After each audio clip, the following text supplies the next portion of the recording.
apologize to you, to the audience, and to all of my colleagues to have to rush it here at the end, but we have a vote on the Senate floor that they're going to close in about 3 minutes. I want to thank you for appearing before this committee. You have been accessible to the members and staff on both sides of the aisle of the Finance Committee throughout a rigorous process, and I want the whole world to know that you spent hours in meetings answering questions outside of this hearing and providing documents and responses on issue after issue after issue. Oh, we're going to get to gone through the most thorough vetting process that any committee in this Congress puts any through, and I think that you have come through well and deserve to be confirmed. I would like to remind my colleagues that the deadline for submitting any questions for the record is 5 p.m. today, 5 p.m. today. And Mr. Kennedy, we ask that you respond to those questions as quickly as you possibly can. With that, I'm going to leave you in this room and run over to vote. This hearing will be adjourned. I still encourage the audience to be polite and respectful no matter what side of the issues you may be on. And so, confirmation hearings are going around right now with RFK, Tulsi Gabbard, Kash Patel. We're going to go over everything that happened with RFK yesterday and to review over the latest on the swampy attacks from the Dems, from the rhinos, from all those people.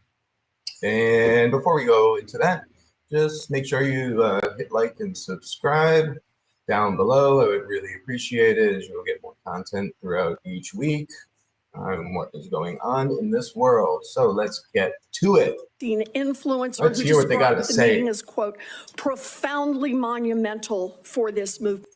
One thing quickly is that everybody's doing a hit piece. If you listen to these words, they're all hit pieces. All hit pieces for the snapshots and the sound bites. So what happens? Vaccinations go down, there's a measles outbreak, and children start dying. But you double down. You didn't give up. Just 4 days after the Prime Minister declared a state of emergency, 16 people already dead. You sent a letter to him promoting the idea that the children had died not from measles, but from, quote, defective vaccine. You launched the idea that a measles vaccine caused these deaths. You are a very influential man. In fact, you are called the leader of the Disinformation Dozen. Multiple UNICEF and WHO, the World Health Organization, investigated this. They say the claims are false. It is not biologically possible what you claimed. And yet, ultimately, more than 70 people died because they didn't get vaccines. So my question is, do you accept even a scintilla, just even a sliver of responsibility for the drop in vaccinations and the subsequent deaths of more than 70 people? Anything you do differently? No, absolutely not. There were 2 incidents in which children died. In 2015 and again in 2015, it was from the measles vaccine. That's what the New Zealand General Hospital found. The government of Samoa banned the measles vaccine after the 2018. I arrived in July of the next year after the ban would have been. Everybody hear that banter going on behind them? Mr. Chairman, understanding that you wanted to hold this to a minute and that I don't get to present all the facts and documentation I've got, how about if we just decide to make entries for the record on exactly what the record shows about Mr. Kennedy? Before we go any further, let's take a guess, everyone. Give me a few seconds. Who is this? Who is this famous, amazing senator? Who is a senator who would be causing this much trouble, this many problems, so many issues, force Kennedy to get confirmed? And who would be so rightfully inclined to say, this needs to be put in the record, huh? This needs to be put in the record. Anybody guesses? Anybody at all? Nope, going once, twice, 3 times. Oh, it's Pocahontas. Liz Warren has been going hard at these nominees where she feels like her voice is just not being heard. She wants to make sure everything's put into the record. She said this in every single confirmation hearing. And nothing for nothing. I don't like you. I don't like her. I don't like you. I'm going to just talk directly to you, Liz. I don't like you, hon.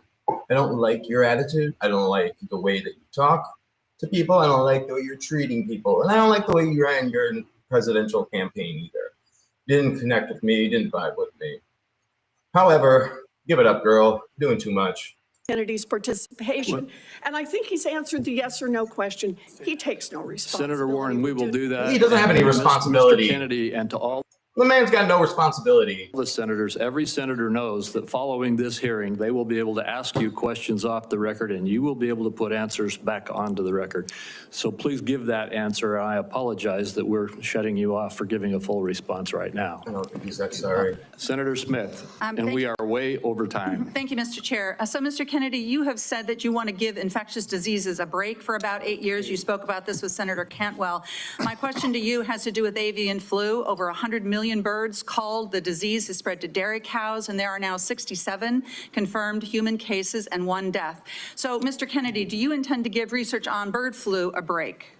No, I intend to devote the appropriate resources to preventing pandemics. That's an essential part of my job. What do you think? That is an essential part of his job, and nothing for nothing. It seems, I don't know, throughout the past 4 years of the past administration with a lot of their policies, and with over the past 2 years of hearing about the avian flu coming back, wouldn't surprise me at all if we find a little nefarious actions going on with the bird flu itself, whether it's passing its transmission or manipulating its genetic sequencing to be able to infect humans. It's just kind of strange. And who knows, could be a setup. Is causing the avian influenza. They are all trying to go after The this. H5N1 viruses. So that's good to hear, because in a recent book, I It will is submit this for the it is a real record because we virus. don't have that much time. But Mr. Kennedy he did it right has there. questioned the scientific basis for germs causing disease and the power of And vaccines he's never and done that. antibiotics. What is that? I've never Cure questioned. disease. What is that? That's. I just want to add into the record that the man is just covered in germs and just doesn't believe that there are such things as germs. So I just want it to be in the record so it can show that this man doesn't believe that there are actual microbials and germs out there. You sound ridiculous, lady. And these public hearings, I will everyone submit that knows for that the this is record. ridiculous. Money Okay. and influence And then we got this wherever clown. they lead, even if that may mean the tragic deaths of children and other vulnerable people. Now, Mr. Kennedy is fond of saying he's not making recommendations You know, I think I've seen this about creature whether before. parents should vaccinate their I'm children. 100% sure. He's just asking questions and giving people choices. It's a slippery tactic to dodge any real responsibility for his words and actions. And it is, in my view, absurd coming from somebody who's trying to win confirmation for a job that is entirely about making recommendations. These recommendations are going to have life or death consequences. Life and death consequences. Yes, they will. And this is why the people want RFK in this position, is because these life and death consequences won't be so consequential for the American people. Very simply put. And this creature has made many appearances before and is still making his appearances in almost every single confirmation hearing to make sure that he knows that everything that all of these nominees are doing are completely unethical and that none of them should be confirmed. Well, I got one thing to tell you, Supreme Leader Snow, that you need to step off. You maybe need to get sliced and diced back up into the little pieces that Kylo Ren put you in. However, yeah, you know, you just reincarnated and now you're sitting on the Senate floor. You want more power? I don't think so. With this breather here just wants to keep on trying to Mr. Kennedy, pull if you are out. confirmed, your recommendations determine which Tomorrow we'll get to vaccines Tulsi senior Gabbard with citizens him. get And for he just free through irritation. Medicare. Your recommendation And anyone knows who determine all which these people vaccines are are given to millions old. of kids. peddling old. these Everybody who's a anti-vaccine senator is old. conspiracy theories as our chief health officer is going to endanger the lives of kids and seniors across the nation. As much happening in healthcare as other This is my favorite nations. part here. Here's the best We have one. 85 million people who are uninsured. I didn't put the clip in. underinsured, with all Many people kinds have of seen it chronic about the onesies. illnesses.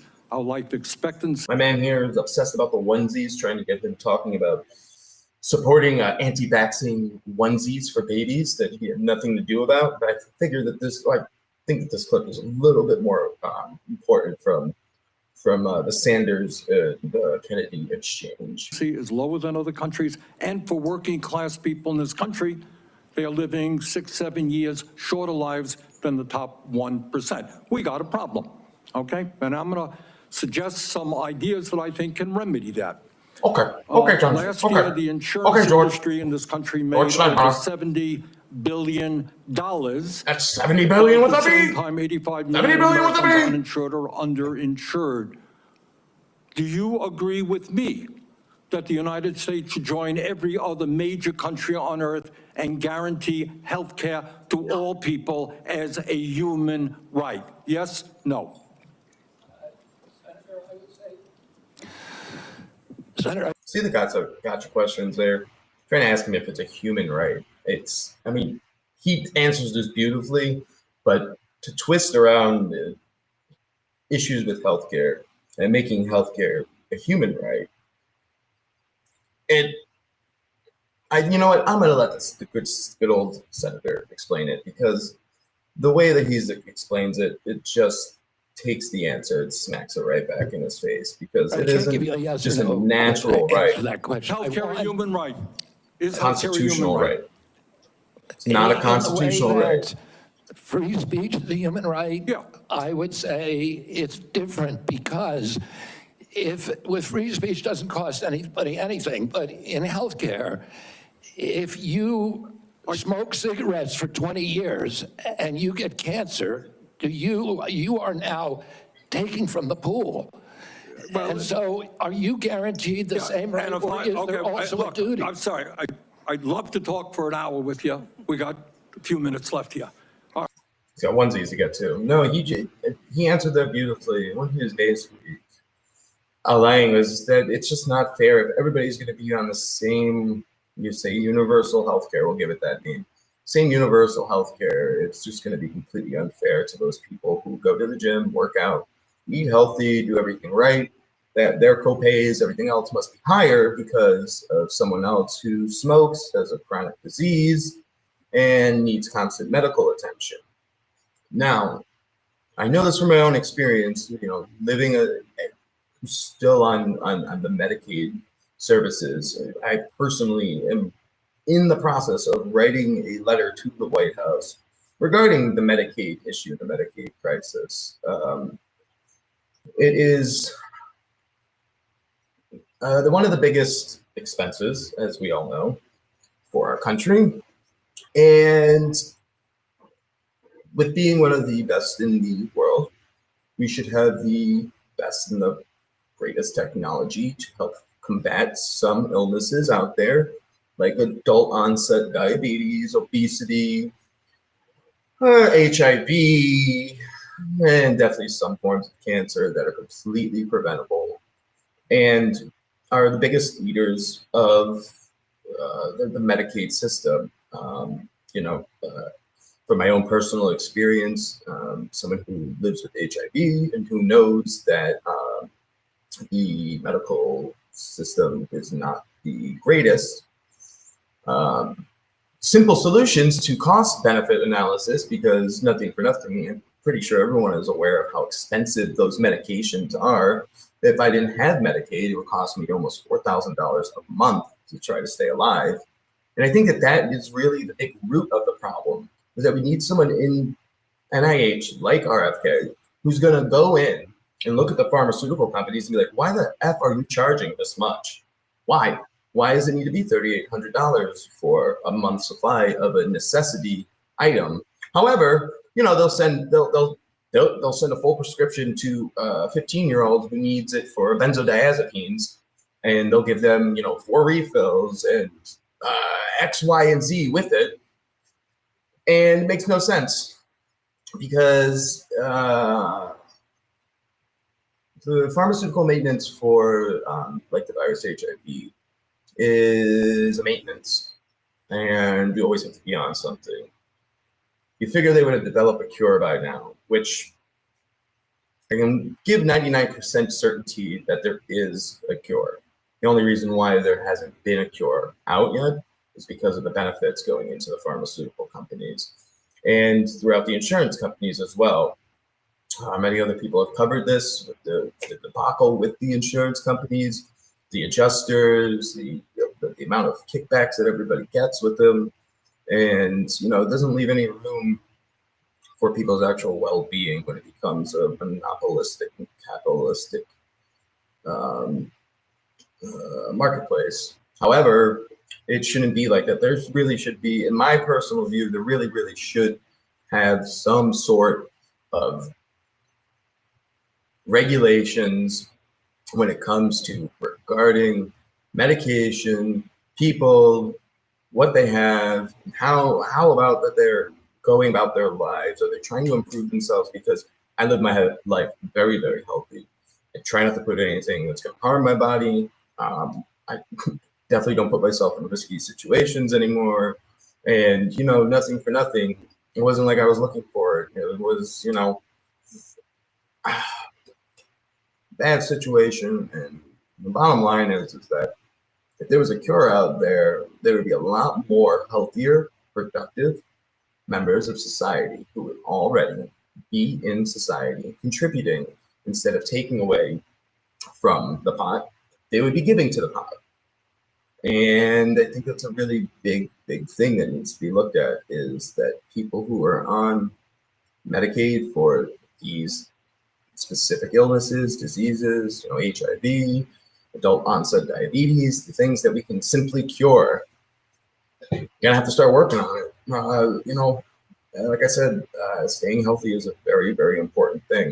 That's why I changed my life around. However, if I was an unhealthy POS and decided to go about my day very unhealthy, doing drugs and partying and everything else, you know, it'd still give me the medical coverage.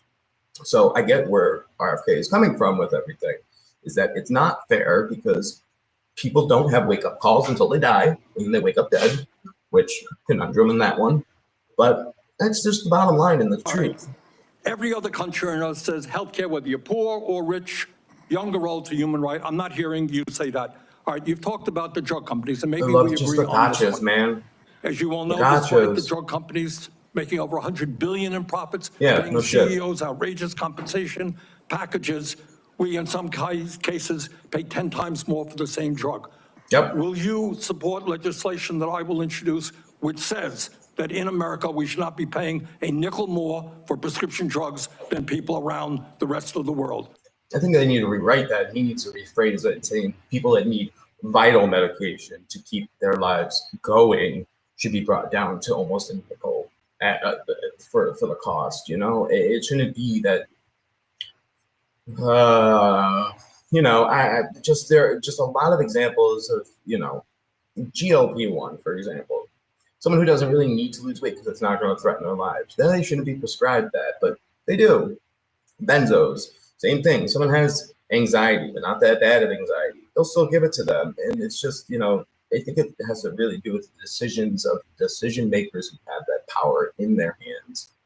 And our lawmakers need to be on top of this. And union members in And America. this is my favorite. Without cause, big the grand president finale. took the unprecedented step of firing a duly appointed commissioner of the National Labor Relations Board I 2 do years not before a understand term you, was Chuck set to Schumer. expire. Then last Someone night, needs to President Trump impeach your fired 2 ass. Democratic members of the U.S. Equal Employment Opportunity Commission, leaving that body frozen without a quorum. Let's be very clear. These unlawful firings are a direct assault on working people. No, they're not. They're not a direct assault on working people. Direct assault on working people would be, let's see, no more labor unions. And those are working people. These are people that lost their jobs because they weren't doing their jobs, Chuck. They weren't doing their jobs, Chuck. Like, you barely do your job, Chuck. Like, you haven't done much for your state, Chuck. Okay, Chuck, I live in your state, Chuck. And nothing for nothing, Chuck.